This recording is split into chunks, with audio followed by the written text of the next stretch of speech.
Boom! Welcome back, everybody. Welcome to another episode of Byrner Productions. What we're going to go through today is a bit of a gear loadout, you could say, on what I use personally and what's in my little bag of goodies. Everyone loves a good gear episode. Intro.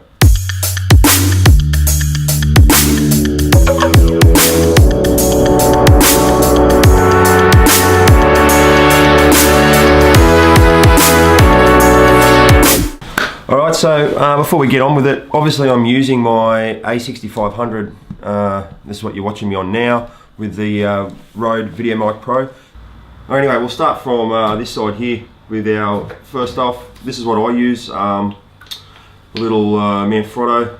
I found this better than the B3 Manfrotto Travel, as the legs on this will actually stay out, they don't fold back in straight away, and they've got a little bit of resistance there. I think it's really easy, it's really quick to set this up, and it's not too bad for weight. I use a lot of cells inside my main carry-on luggage bag that I've got here. After this I'll go into the new hiking bag that I got, the F-Stop Talopa. We'll go through that at the end. I'll pack all this into that bag so you can see. I have these little cases here just for my leads. I've got a couple of power cells in there, some chargers, and just everyone knows we use a lot of leads. Some of these I've just put like little bits and pieces. We know that we all have bits and pieces when you come to gear like this. The chargers here for the Mavic, for the Zhiyun crane. If I say it properly. I got my neutral density filters and variable ND filters for both these lenses here, being the 70 to 200 and the 24 to 70.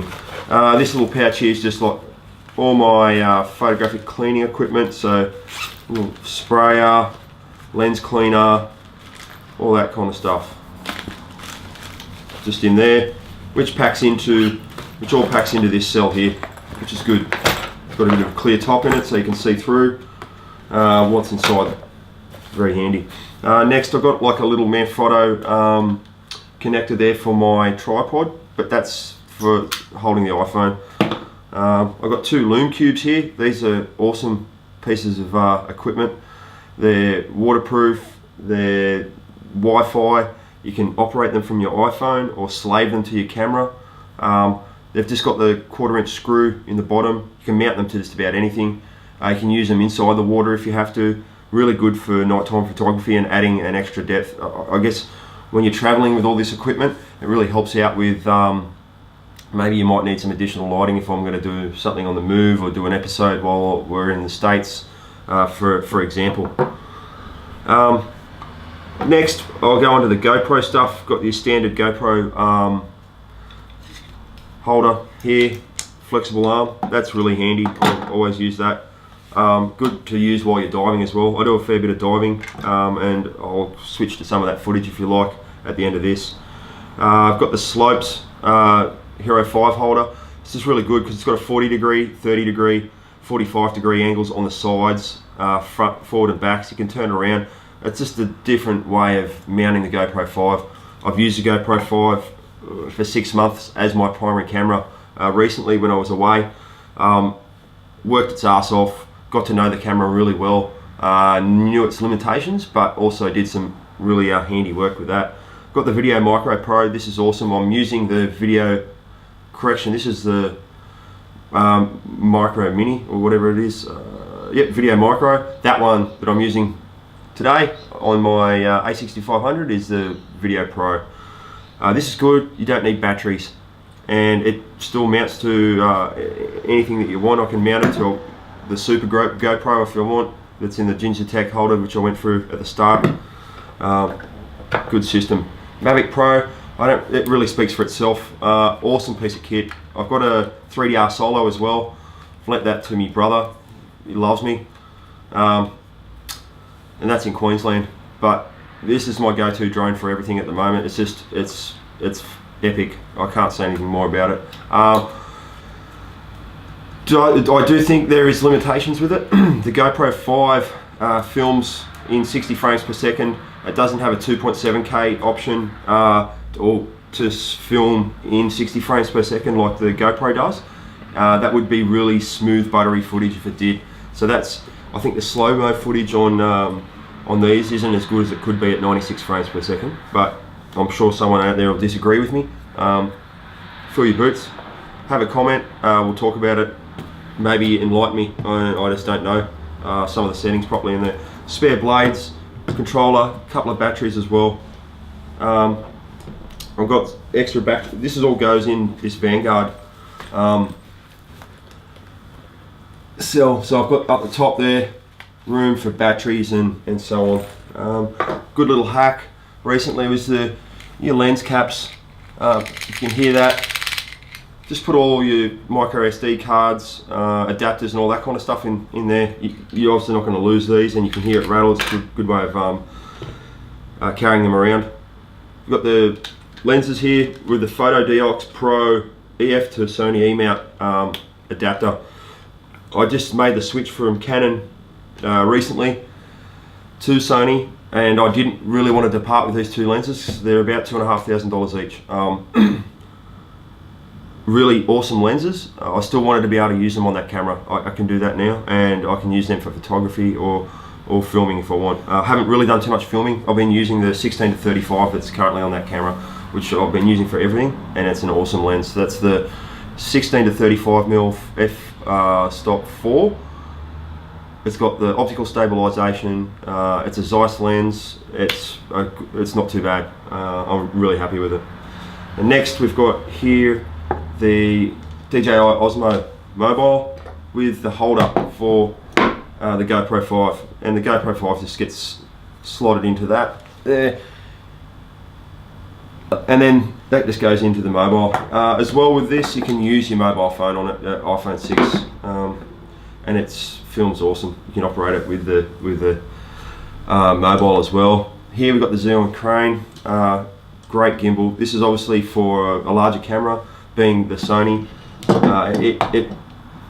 It goes pretty well with a 16 to 35, which is quite a heavy lens. It probably would work a little bit better, I reckon, if I just made a smaller lens on that setup for the gimbal. I've got the two handlebar, the two-hand grip for the crane as well, just to give you that more steady motion with two hands when you're using it. It's not. Here we have it, the f-stop Talopa. Really good bag. I've just jumped in front of the screen so you can see it. That's your access point to the rear. Yeah, it's not a bad bag. I'll go through, we'll pack all this up really quickly with the help of videography.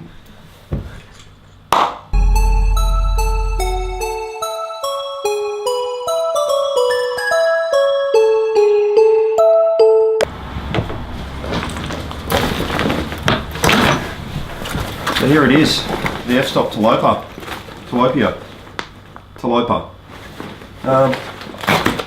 But another feature this has inside is it's actually got a laptop holder slits in there as well. Very handy for if you're traveling overseas or wherever, as you can access straight to your laptop when you're going through, obviously, security checkpoints and so on. I'll go through and pack this up now. The beauty of this is you can access it from the back, as you've seen here. I can just pick up my Vanguard, and I guess if the beauty of this, if you get told that this has to go on checked luggage, we're just like, wow, you can at least just pull this out, and it's got everything. It's got your drone, it's got your important lenses, cameras, you know, the really expensive stuff. That way you can lock in the rest of it.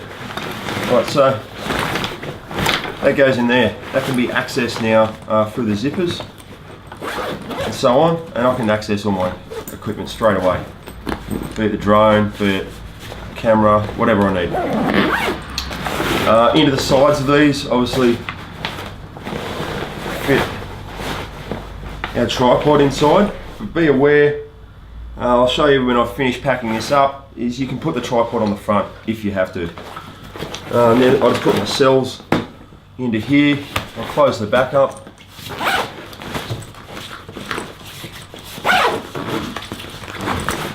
like that.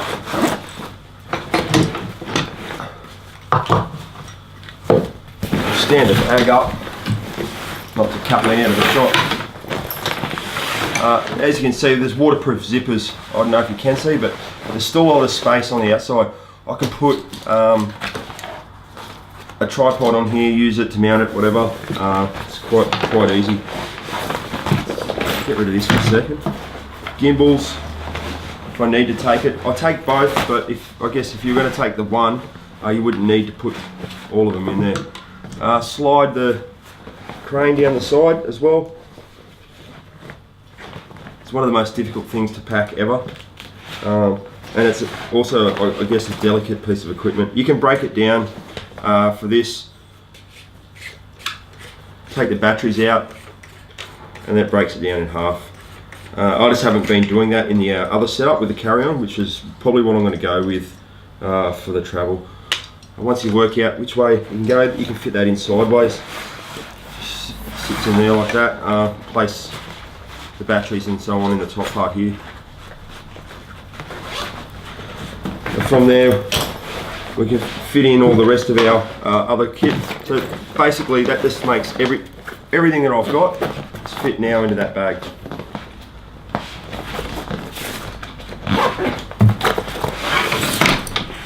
It is quite a large bag to carry on, so I'm a bit iffy at the moment if I'm going to use this or this.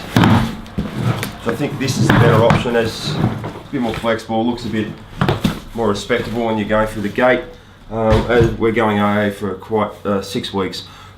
2 handlebars for the crane gimbal. Obviously attached to the front there. Sweet. So that wraps up my gear tutorial this week with Byrner Productions. Hope you enjoyed it. We'll go cut straight now to some footage of some of that gear that I showed you. We'll just go check that out now.